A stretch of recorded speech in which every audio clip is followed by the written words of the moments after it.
Hi, ನಾನು Sandeep from tech in Kannada. ಎಲ್ರಿಗೂ ಇವತ್ತಿನ ಬುಧವಾರದ ಟೆಕ್ ನ್ಯೂಸ್ಗೆ ಸ್ವಾಗತ ಸುಸ್ವಾಗತ. ಬನ್ನಿ ಡೈರೆಕ್ಟಾಗಿ ಇವತ್ತಿನ ಟೆಕ್ ನ್ಯೂಸನ್ನು ಶುರು ಮಾಡೋಣ.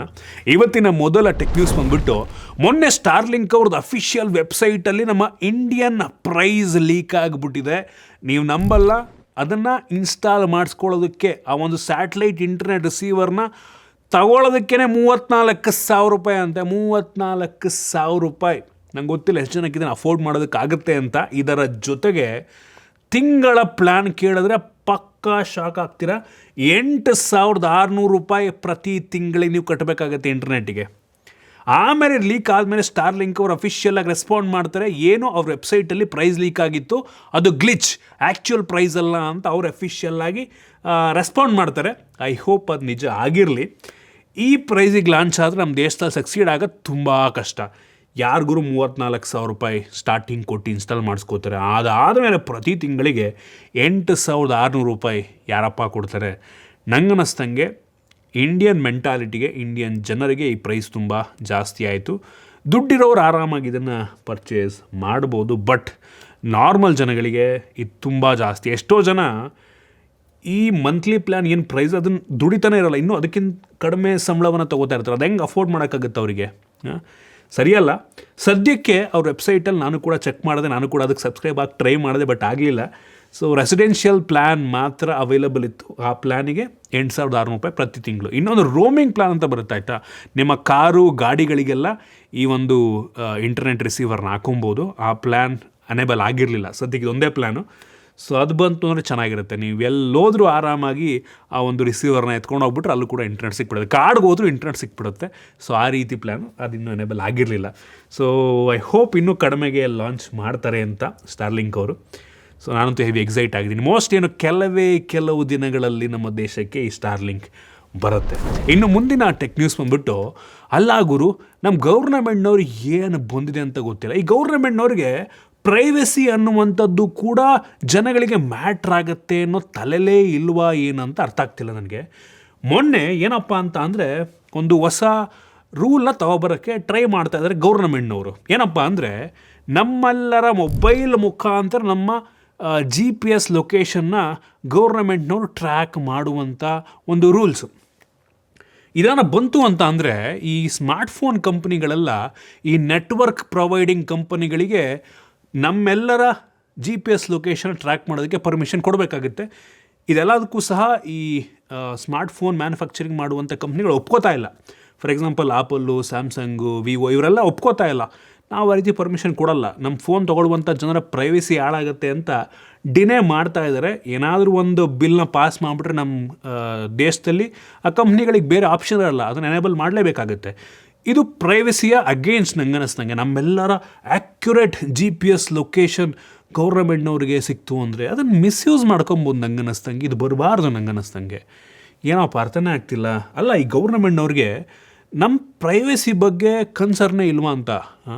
ಈ ಯುರೋಪಿಯನ್ ಮತ್ತು ಅಮೇರಿಕನ್ ದೇಶಗಳು ಇದ್ರ ಬಗ್ಗೆ ಎಷ್ಟು ಯೋಚನೆ ಮಾಡ್ತಾರೆ, ತಲೆ ಕೆಡಿಸ್ಕೋತಾರೆ ಜನಗಳ ಪ್ರೈವಸಿ ಬಗ್ಗೆ. ನಮ್ಮ ದೇಶದಲ್ಲಿ ಒಪ್ಪನಾಗಿ ಈ ಥರ ಅಂದರೆ ಈ ಥರ ಒಂದು ಬಿಲ್ನ ತೊಗೊಂಬರ್ತೀವಿ ಅನ್ನೋ ಥರ ಮಾತಾಡ್ತಾರಲ್ಲ, ಏನಪ್ಪ ಗೊತ್ತಿಲ್ಲ ಅವರು. ನಮ್ಮ ದೇಶದಲ್ಲಿ ನಾವೆಲ್ಲ ಪ್ರೈವಸಿ ಮರ್ತು ಬಿಡಬೇಕು.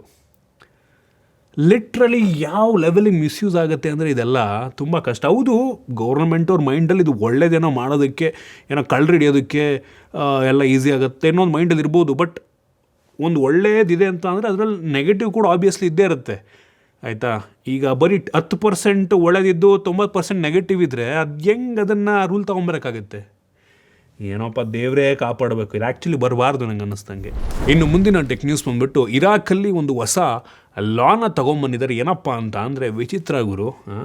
ಅಲ್ಲಿ ಮದುವೆ ಆಗೋದಕ್ಕೆ ಹುಡುಗಿಯರಿಗೆ ಮಿನಿಮಮ್ ಏಜು ಮುಂಚೆ 18 ಇತ್ತು, ಅದನ್ನು ತಗೊಂಬಂದು 9 ಇಳಿಸವ್ರೆ. 9! ಯಪ್ಪ ದೇವರೇ, ಇನ್ನು ಯಾವ ಕಾಲದಲ್ಲಿದ್ದಾರೆ ಗುರು ಇರಾಕಲ್ಲಿ ಜನಗಳು? 9 ವರ್ಷ ಸಣ್ಣ ಮಗು ಇನ್ನು. ಯಪ್ಪ ದೇವರೇ, ಕ್ರೇಜಿ. ಜಗತ್ತಲ್ಲಿ ಇನ್ನೂ ಈ ಥರ ಕೆಲವೊಂದು ಹಿಂದುಳಿದಿರುವಂಥ ದೇಶಗಳಿದ್ದಾವೆ ಅಂತ ಯೋಚನೆ ಮಾಡಿಕೊಂಡ್ರೆ ಬೇಜಾರಾಗುತ್ತೆ. ಇನ್ನು ಮುಂದಿನ ಟೆಕ್ ನ್ಯೂಸ್ ಬಂದುಬಿಟ್ಟು, ಗೂಗಲ್ನವರು ನಮ್ಮ ದೇಶದಲ್ಲಿ ಒಂದು ಹೊಸ AI ಪ್ಲ್ಯಾನ್ನ ತೊಗೊಂಬಂದಿದ್ದಾರೆ, ಗೂಗಲ್ AI ಪ್ಲಸ್ ಅಂತ. ಈ ಜಿಯೋ ಸಿಮ್ ಜೊತೆಗೆ ನಮಗೆಲ್ಲ ಸಿಗ್ತಿರೋದು ಗೂಗಲ್ AI ಪ್ರೋ ಪ್ಲ್ಯಾನ್, ಆಯಿತಾ? ಅದು ಸ್ವಲ್ಪ ಎಕ್ಸ್ಪೆನ್ಸಿವ್ ಪ್ಲ್ಯಾನು. ಈ AI ಪ್ಲಸ್ ಸ್ವಲ್ಪ ಕಡಿಮೆ ದುಡ್ಡಿನ ಪ್ಲ್ಯಾನು. ಇದು ಪ್ರತಿ ತಿಂಗಳಿಗೆ ₹399 ಆಗುತ್ತೆ. ಸ್ಟಾರ್ಟಿಂಗ್ ಆಫರ್ ಅಂದ್ಬಿಟ್ಟು ಮೊದಲ 6 ತಿಂಗಳಿಗೆ ಬರೀ ₹199 ಕೊಡ್ತಾ ಇದ್ದಾರೆ. ಈ ಪ್ಲ್ಯಾನಲ್ಲಿ ನಮಗೆ 200 GB ಸ್ಟೋರೇಜ್ ಸಿಗುತ್ತೆ, ಆಯಿತಾ. ಸೊ ನೀವೇನೋ ಜಿಯೋ ಸಿಮ್ ಯೂಸ್ ಮಾಡ್ತಾ ಇದ್ದರೆ ನೀವು ಯಾರು ಇದನ್ನು ತೊಗೊಳ್ಳೋ ಅವಶ್ಯಕತೆ ಇಲ್ಲ. ಆಲ್ರೆಡಿ ನಿಮಗೆ ಫ್ರೀಯಾಗಿ 1.5 ವರ್ಷ ಈ ಜಿಯೋದವರೇ ಕೊಡ್ತಾ ಇದ್ದಾರೆ, ಆಯಿತಾ. ಸೊ ಅದಕ್ಕಿಂತ ಕಡಿಮೆ ದುಡ್ಡಿನ ಪ್ಲ್ಯಾನ್ ಇದು, ಆಯಿತಾ. So in case Airtel sim use ಮಾಡೋರು ಇದನ್ನು ಬೇಕಾದ್ರೆ ಪರ್ಚೇಸ್ ಮಾಡ್ಬೋದು. ಇದರಲ್ಲೂ ನಮಗೆ ಗೂಗಲ್ ಜೆಮಿನೈ ಜೊತೆಗೆ ಈ ಪ್ರೋನಲ್ಲಿ ಏನಿದೆ ಅದೇ AI ಮಾಡೆಲ್ ನಮಗೆ ಸಿಗುತ್ತೆ, ಮತ್ತು ಸ್ಟೋರೇಜ್ 200 GB ಸಿಗುತ್ತೆ, ಮತ್ತು ಜೆಮಿನೈ ಜಿಮೇಲ್ ಎಲ್ಲ ಕಡೆ ಕೆಲಸವನ್ನು ಮಾಡುತ್ತೆ. ಚೆನ್ನಾಗಿದೆ ಪ್ಲ್ಯಾನ್ ಆ್ಯಕ್ಚುಲಿ. ಒಂದು ಲೆವೆಲಿಗೆ ಕಡಿಮೆ ದುಡ್ಡಿಗೆ ಲಾಂಚ್ ಮಾಡಿದ್ದಾರೆ, ನಾಟ್ ಬ್ಯಾಡ್. ಸ್ಟೋರೇಜು ಸಿಗುತ್ತಲ್ಲ ನಮಗೆ, ಒಂದು ಪ್ಲಸ್ ಪಾಯಿಂಟ್.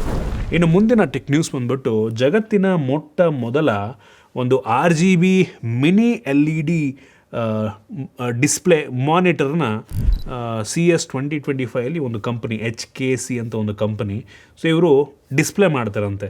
ಸೊ ಈ ಒಂದು RGB ಮಿನಿ LED ಮಾನಿಟ್ರು ಅಥವಾ ಡಿಸ್ಪ್ಲೇದು ಅಡ್ವಾಂಟೇಜ್ ಏನಪ್ಪ ಅಂದರೆ ಇದಕ್ಕೆ ಬ್ಯಾಕ್ಲೈಟ್ ಇರಲ್ಲ, ಆಯಿತಾ. ಸೊ ಇಂಡಿವಿಜುವಲ್ ಪಿಕ್ಸಲಲ್ಲಿ ನಮಗೆ ರೆಡ್ಡು, ಗ್ರೀನು ಮತ್ತು RGB ಬ್ಲೂ ಈ ಮೂರದೂ LED ಇಂಡಿವಿಜುವಲ್ LED. ಸೊ ಇದರಿಂದ ನಮಗೆ ಪಿಕ್ಚರ್ ಕ್ವಾಲಿಟಿ, ಆ ಒಂದು ಕ್ರಿಸ್ಪಿನೆಸ್ಸು, ಕಲರ್ ಆ್ಯಕ್ಯುರಸಿ, ಡೀಪ್ ಬ್ಲ್ಯಾಕ್ಸು ಪ್ರತಿಯೊಂದು ಕೂಡ ತುಂಬ ಚೆನ್ನಾಗಿ ಬರುತ್ತೆ, ಆಯಿತಾ. ಸೊ ಇದು ಮಾರ್ಕೆಟಿಗೆಲ್ಲ ಬಂದುಬಿಡ್ತು ಅಂದರೆ ನಂಗೆ ಅನ್ನಿಸ್ತಂಗೆ ಇನ್ನೂ ಸಕ್ಕತ್ತಾಗಿರುತ್ತೆ. ಬಟ್ ಎಕ್ಸ್ಪೆನ್ಸಿವ್ ಆಗಿರುತ್ತೆ ನಂಗೆ ಅನ್ನಿಸ್ತಂಗೆ.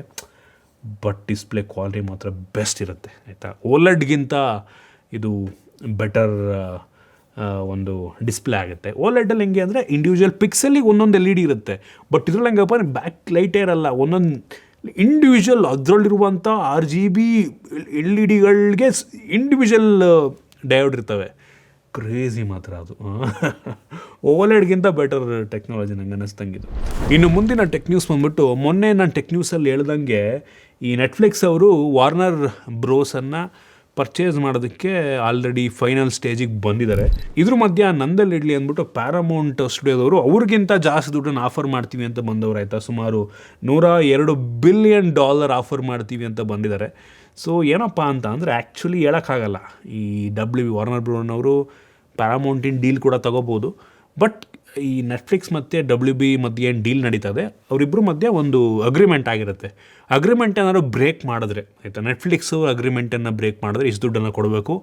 ಇನ್ ಕೇಸ್ WBನವರು ಇಷ್ಟು ದುಡ್ಡನ್ನು ಬ್ರೇಕ್ ಮಾಡಿ ಇಷ್ಟು ದುಡ್ಡು ಕೊಡಬೇಕು ಅನ್ನೋ ಥರ ಡೀಲ್ ಆಗಿರುತ್ತೆ, ಆಯಿತಾ. ಇನ್ ಕೇಸ್ ಇದನ್ನು ಬ್ರೇಕ್ ಮಾಡಿದ್ರೆ ಇಷ್ಟು ದುಡ್ಡನ್ನು ಕಾಂಪನ್ಸೇಷನ್ ಅಂತ ಕೊಡಬೇಕು, ಇಬ್ಬರು ಅವ್ರಿಗೆ ಕೊಡಬೇಕು, ಯಾರು ಬ್ರೇಕ್ ಮಾಡ್ತಾರೋ ಅವರು. ಅದಕ್ಕಿಂತ ಜಾಸ್ತಿ ದುಡ್ಡನ್ನು ಈ ಪ್ಯಾರಾಮೌಂಟ್ ಅವರು ಕೊಡ್ತಿರೋದ್ರಿಂದ ಹೇಳೋದಕ್ಕಾಗಲ್ಲ, ಏನು ಬೇಕಾದರೂ ಆಗ್ಬೋದು. ನೋಡೋಣ ಏನಾಗುತ್ತೆ ಅಂತ. $102 ಬಿಲಿಯನ್ ಅವ್ರಿಗಿಂತ ಹತ್ತಿರ ಒಂದು $15 ಬಿಲಿಯನ್ ಅಪ್ರಾಕ್ಸಿಮೇಟ್ಲಿ ಜಾಸ್ತಿ ಆಫರ್ ಮಾಡ್ತಾ ಇದ್ದಾರೆ.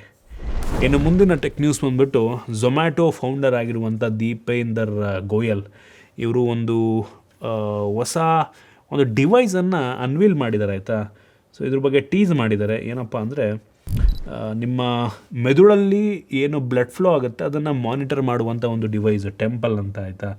ಸೊ ಟೆಂಪಲ್ ಅಂತ ಡಿವೈಸ್ ಹೆಸರು, ಇಲ್ಲಿಗೆ ಹಾಕ್ಕೊಂಡಿರ್ತಾರೆ. ಅದೇನೋ ನಿಮ್ಮದು ಬ್ಲಡ್ ಫ್ಲೋವನ್ನು ಮಾನಿಟರ್ ಮಾಡುತ್ತಂತೆ. ಸೊ ಇದರಿಂದ ನಂಗೆ ಅನ್ನಿಸ್ತಂಗೆ ಕೆಲವೊಂದು ರೋಗಗಳು ಇದನ್ನೆಲ್ಲ ಮುಂಚೆನೇ ಏನಾದರೂ ಮೈಂಡಲ್ಲಿ ಏನಾದ್ರು ಅಂದರೆ ಇಲ್ಲಿ ಫ್ಲೋನಲ್ಲಿ ಏನಾದರೂ ಹೆಚ್ಚು ಕಡಿಮೆ ಆಯಿತು ಅಂತ ಅಂದರೆ ನಂಗೆ ಅನ್ನಿಸ್ತಂಗೆ ಮುಂಚೆನೇ ನಮ್ಮ ಅದನ್ನು ಮಾನಿಟರ್ ಮಾಡಿಕೊಂಡು ಟ್ರೀಟ್ಮೆಂಟ್ ತೊಗೊಳೋಕ್ಕೆಲ್ಲ ಈಸಿ ಆಗಬಹುದು. ಕ್ರೇಜಿ ಗುರು, ಈ ಮೆಡಿಕಲ್ ಫೀಲ್ಡು ಇದೆಲ್ಲ ಎಷ್ಟು ಬೇಗ ಬೆಳೀತಾ ಇದೆ ಅಂತ ಅಂದರೆ ಅನ್ಬಿಲಿಯಬಲ್. ಇನ್ನು ಮುಂದಿನ ಟೆಕ್ ನ್ಯೂಸ್ ಬಂದ್ಬಿಟ್ಟು ಸ್ಯಾಮ್ಸಂಗ್ ಅವರು ನೆಕ್ಸ್ಟ್ ಲಾಂಚ್ ಮಾಡುವಂಥ ಸ್ಯಾಮ್ಸಂಗ್ ಗ್ಯಾಲಕ್ಸಿ S26 ಸೀರೀಸ್ನಲ್ಲಿ ಅವ್ರದ್ದು 2 ನ್ಯಾನೋಮೀಟರ್ ಚಿಪ್ ಇರುತ್ತಂತೆ. ಎಕ್ಸಿನೋಸ್ 2600 ಪ್ರೊಸೆಸರ್ ಇರುತ್ತೆ ಅಂತ ಹೇಳಲಾಗ್ತಾ ಇದೆ. ಈ ಪ್ರೊಸೆಸರಿಂದು ಗೀಕ್ ಬೆಂಚ್ ಸ್ಕೋರ್ಗಳು ಕೂಡ ಆ್ಯಕ್ಚುಲಿ ಲೀಕ್ ಆಗಿಬಿಟ್ಟಿದೆ. ಆ್ಯಕ್ಚುಲಿ ಒಳ್ಳೆ ಸ್ಕೋರನ್ನೇ ಇದು ಕೊಡ್ತಾ ಇದೆ. 2 ನ್ಯಾನೋಮೀಟರ್ ಚಿಪ್ ಅಂತ ಅನ್ಬಿಲಿಯಬಲ್ಲು. ಇವನ್ ಆಪಲ್ ಅವ್ರದ್ದು ಕೂಡ 2 ನ್ಯಾನೋಮೀಟರ್ ಚಿಪ್ ಬರುತ್ತೆ. ಸೊ ಸ್ಯಾಮ್ಸಂಗ್ ಅವರು ತೊಗೊಂಬಂದಿದ್ದಾರೆ. ಸೊ ಪವರ್ಫುಲ್ ಆಗಿದೆ, ಒಟ್ಟಿನಲ್ಲಿ ಪ್ರೊಸೆಸರ್ ಪವರ್ಫುಲ್ ಆಗಿದೆ. ಐ ಹೋಪ್ ಇದು ಹೀಟ್ ಆಗಲ್ಲ ಅಂತ. ಸೊ ಸ್ಕೋರು ಕೂಡ ಚೆನ್ನಾಗೇ ಕೊಟ್ಟಿದೆ ಅಂತ ಹಿಂಗೆ ಕಡಿಮೆ ಏನಿಲ್ಲ, ಹೆವಿ ಪವರ್ಫುಲ್ ಆಗಿರುವಂಥ ಪ್ರೊಸೆಸರ್. ನೋಡೋಣ ಇನ್ನು ಮುಂದಿನ ಮತ್ತು ಕೊನೆಯ ಟೆಕ್ ನ್ಯೂಸು. ಆಪಲ್ನವರು ಮುಂದಿನ ವರ್ಷ ಒಂದು 2026ಕ್ಕೆ ಫೋಲ್ಡಬಲ್ ಫೋನ್ನ ಲಾಂಚ್ ಮಾಡುವಂಥದ್ದು ಆಲ್ಮೋಸ್ಟ್ ಕನ್ಫರ್ಮ್ ಆಗಿದೆ.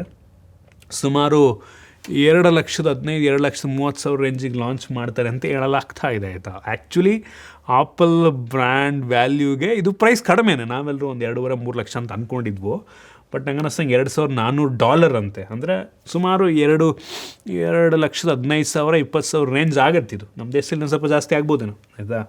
ಬಟ್ ಒಳ್ಳೆ ಪ್ರೈಸ್ಗೆ ಲಾಂಚ್ ಮಾಡ್ತಾ ಇದ್ದಾರೆ ಅಂತ ಅನ್ನಿಸ್ತಾ. ಇದು ಬಂತು ಅಂದರೆ ನಂಗೆ ಅನ್ನಿಸ್ತಂಗೆ ಫೋಲ್ಡಬಲ್ ಮಾರ್ಕೆಟ್ ಶೇರ್ನ ಇವ್ರು ಟೇಕ್ ಓವರ್ ಮಾಡ್ತಾರೆ, 100% ಟೇಕ್ ಓವರ್ ಮಾಡ್ತಾರೆ.